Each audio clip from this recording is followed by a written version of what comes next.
ঢাকা বিশ্ববিদ্যালয়ের চারুকলায় চলছে বর্ষবরণের প্রস্তুতি। এ নিয়ে আরও জানতে সরাসরি যুক্ত হচ্ছেন সহকর্মী রাকিব হোসেন এবং একই সাথে শিল্পকলায় আছেন আমাদের আরেক সহকর্মী সুলতানা স্বর্ণা। শুরুতে একটু রাকিব হোসেন আপনার কাছে যেতে চাই। রাকিব, প্রস্তুতি কেমন দেখছেন, এ বিষয়ে বিস্তারিত জানাবেন আমাদেরকে। জানেন যে আগামীকাল হচ্ছে পয়লা বৈশাখ, অর্থাৎ আর কয়েক ঘন্টা পরই হচ্ছে বাংলা নববর্ষ উদযাপনে মেতে উঠবে দেশবাসী। তবে প্রতি বছরের মতো এবারও কিন্তু শোভাযাত্রার আয়োজন করা হয়েছে।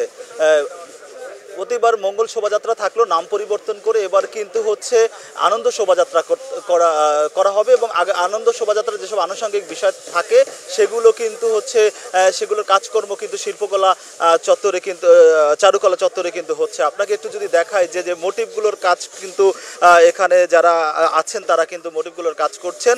আরেকটা বিষয় একটু জানিয়ে রাখি যে হচ্ছে গত পরশু দিন কিন্তু হচ্ছে এখানের যেই একটি মোটিভ পুড়িয়ে দেওয়া হয় আর হচ্ছে শান্তির পায়ের আংশিক অংশ পুড়ে যায়। এসব ঘটনায় কিন্তু অনেকটাই ক্ষতিগ্রস্ত হয় এবং কিছুক্ষণ আগে সাধারণ শিক্ষার্থীরা কিন্তু এখানে সংবাদ সম্মেলন করেছেন এবং করে কিন্তু সাবেক এবং বর্তমান শিক্ষার্থীরা যেটা জানিয়েছেন যে আগুনের ঘটনায় কিন্তু তাদের মধ্যে এক ধরনের হচ্ছে আতঙ্ক আসলে বিরাজ করছে। তো এই আগুনের ঘটনায় যে ব্যক্তি জড়িত তাকে আসলে দ্রুত সময়ে গ্রেফতার করার কিন্তু তাগিদ তারা দিয়েছেন। আপনাকে একটু যদি দেখায় কিন্তু শেষ মুহূর্তের যেই প্রস্তুতি পর্ব, মানে শেষ মুহূর্তের কার্যক্রম কিন্তু চারুকলায় কিন্তু চলছে। এখন সবাই কিন্তু হচ্ছে কাজ করছেন এবং এই কাজ হচ্ছে রাত 10টার মধ্যে আসলে শেষ করতে পারবেন বলে এমনটা কিন্তু আয়োজকদের পক্ষ থেকে আমাদের জানানো হয়েছে।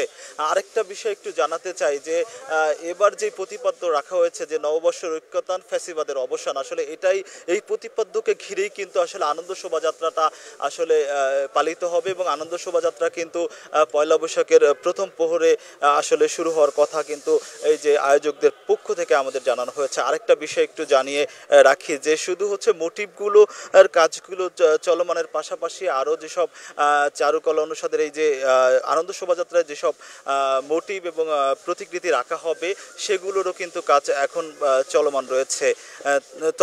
তবে আয়োজকরা আমাদের যেটা জানিয়েছেন যে এই কাজ হচ্ছে রাতের মধ্যে শেষ হবে।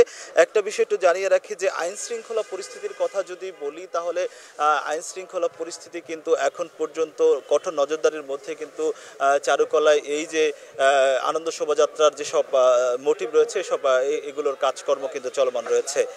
এই ছিল চারুকলা থেকে সবশেষ।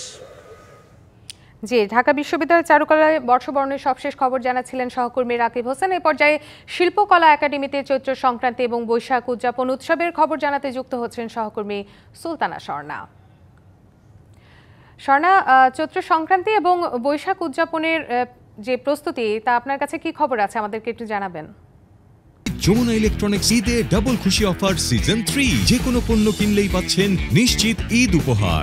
তাসোফা, রাকিবের কথার সাথে যদি যুক্ত করে আসলে শুরু করি, নিরাপত্তা ব্যবস্থা নিয়ে যদি বলি, শিল্পকলা একাডেমিতে কিন্তু কয়েক স্তরে নিরাপত্তা ব্যবস্থা নেওয়া হয়েছে। সেখানে পুলিশ ফোর্স যেমন আসছে তার পাশাপাশি কিন্তু আমরা সেনা মোতায়েন দেখছি।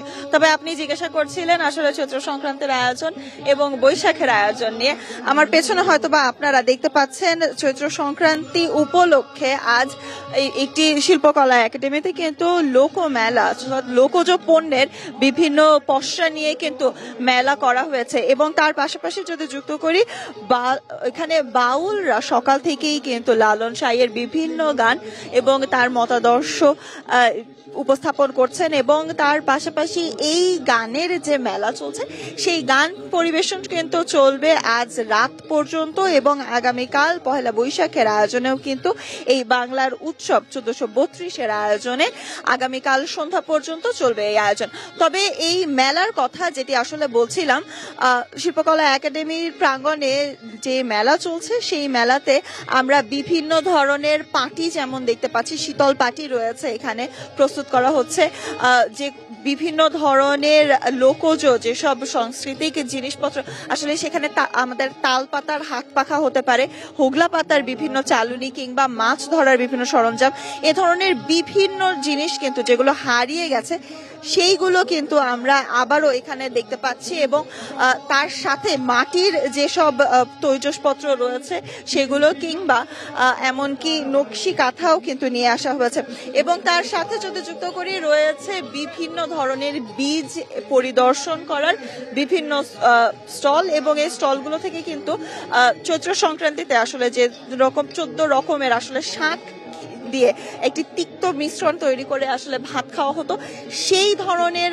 শাকগুলো যেন আবার ফিরিয়ে আনা যায় পরিবেশে, সেই ব্যবস্থা করার জন্যই কিন্তু আসলে সেই উদ্যোগ নেওয়ার জন্যই কিন্তু আসলে এই ধরনের বীজগুলোকে উপস্থাপন করা হচ্ছে এবং তার পাশাপাশি আমরা শতাধিক ধরনের ধানের বীজও কিন্তু এখানে লক্ষ্য করতে পারছি। অর্থাৎ রিফাত, বলাই যায় লোকজ যে সংস্কৃতি হারিয়ে যেতে বসেছে বাংলার, সেই সকল সংস্কৃতিকে ফিরিয়ে আনার একটি উদ্যোগ কিন্তু সরকারের পক্ষ থেকে নেওয়া হয়েছে এবং শিল্পকলা একাডেমিতে তার প্রতিফলনও আমরা দেখতে পাচ্ছি। রিফাত, এই ছিল শিল্পকলা একাডেমি থেকে আমার কাছে সবশেষ। জি স্বর্ণা, আমরা দেখলাম যে গ্রাম বাংলার ঐতিহ্যকে এখানে পুরোপুরিভাবে তুলে ধরার চেষ্টা করা হয়েছে। আপনাকে অসংখ্য ধন্যবাদ জানাচ্ছি।